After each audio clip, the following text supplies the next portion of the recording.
So you can see this. This is an Amazon SageMaker. Why do we use this SageMaker? Same thing, just like in Google Colab, we were running the code, right? Data analysis, machine learning code. We were running on the Jupyter notebook, right? Similar thing is happen here. Okay, you can create a notebook here. How you can create that? See, this notebook is used for what? To write your ML code, machine learning code, data analysis code. If you remember in a Google Colab, I have shown you running code, right? Similar thing, you can do it here also. And how you can do it? Let's start. Just click on this SageMaker Studio. It is asking you to means it's asking you to just give a name.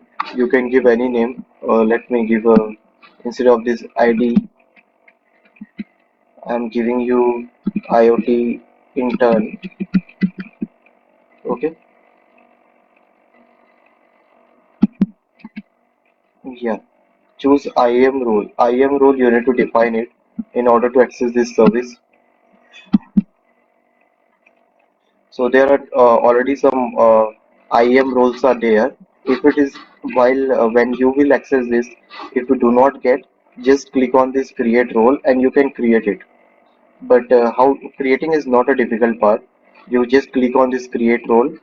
They will give you a option to create an IEM role. Create it. But as already this IAM role is created, so I'm selecting this one. But for you, when you use freshly this AWS account, obviously you won't get this option. Then you have to select this create new role, and once you click on this create new role, you just give the name of that Amazon SageMaker Access, and then click next. So you will get that. You just try it. In case suppose if you are unable to do it, you can just ask me in the next class. So I'm just selecting the existing execution role and I will click on the submit.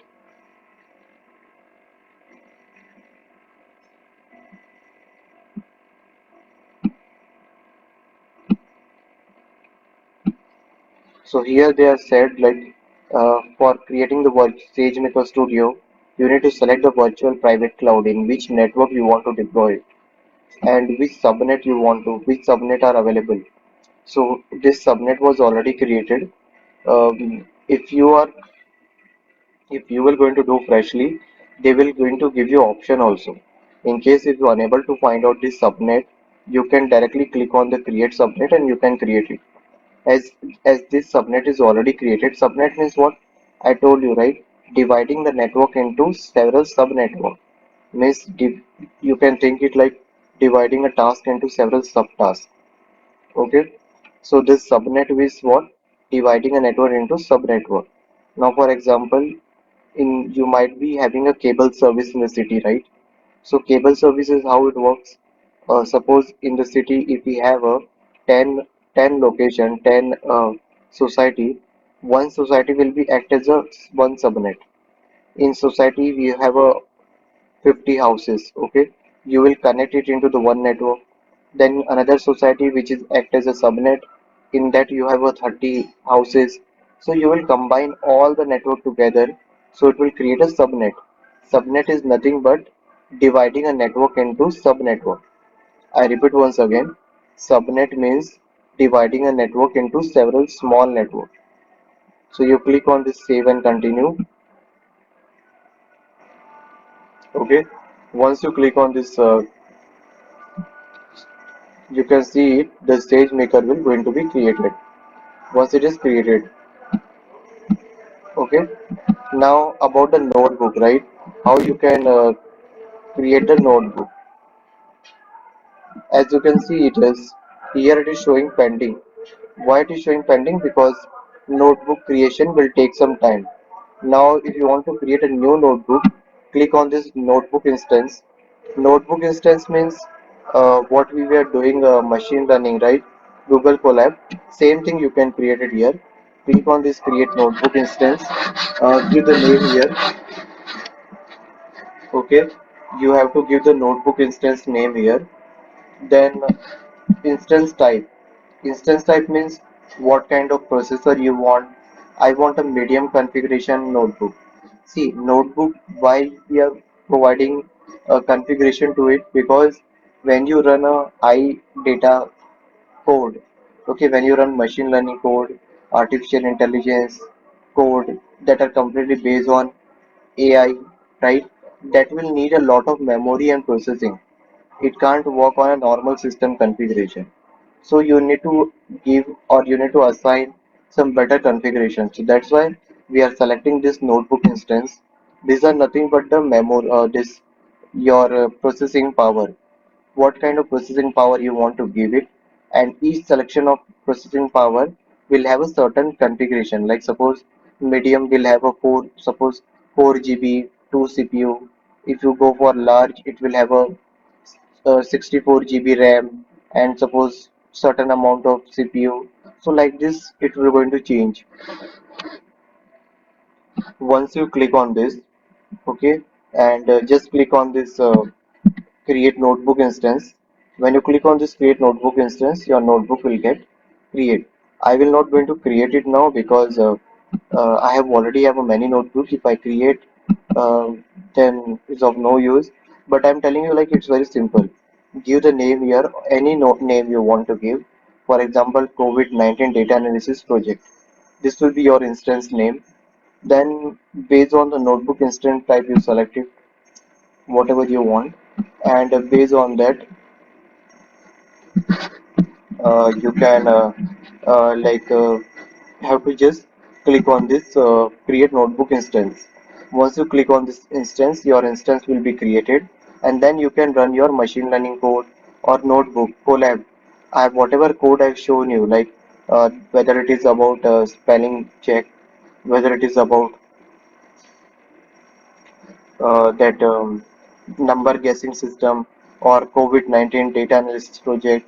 So spam ham project, right? I have explained you spam ham project.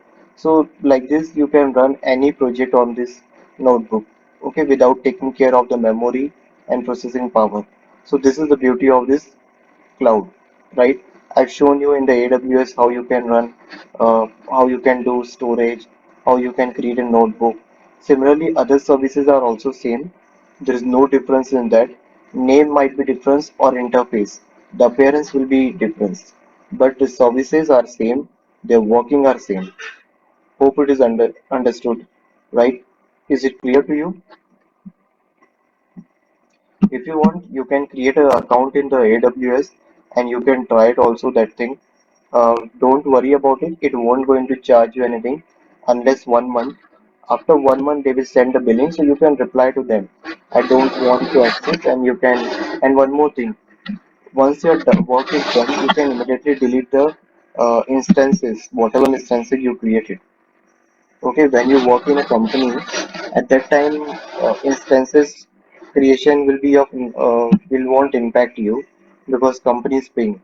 But when you are working on your local system, then just delete it.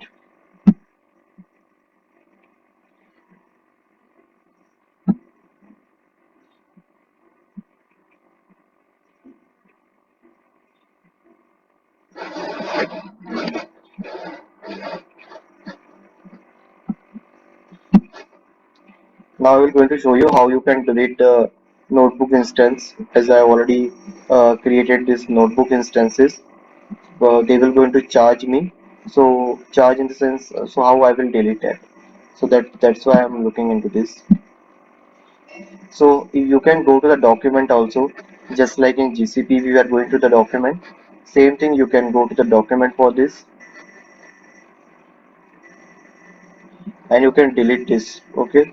So once your the work is done, you can immediately delete that. Don't keep it, otherwise it will going to charge you.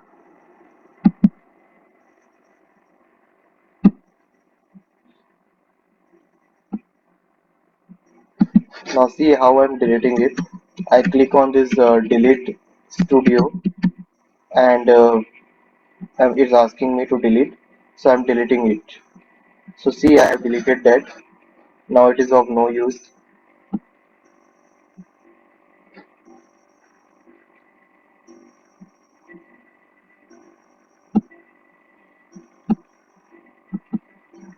So you can delete it also. It's very simple. It will take some time in order to delete it because notebook instance creation take means time internally. So while deletion also it takes some time. Okay. Similarly, let me explore you some more services on the cloud. Simply click on this AWS symbol or this AWS name. You can see several services here. So I hope you can play with that also. And if you want, you can directly click on this service. And this much of services is possible. You can see you can cost management you can do, machine learning tasks you can do. Here IoT and compute engine, whatever we have seen in GCP compute engine, right? Here also the same thing with the name compute. Uh, we have seen container in that GCP. Here also we have, right? Similarly, you can do robotics also in AWS, and you can do machine learning tasks, satellite. So lot of services are there. Storage, right?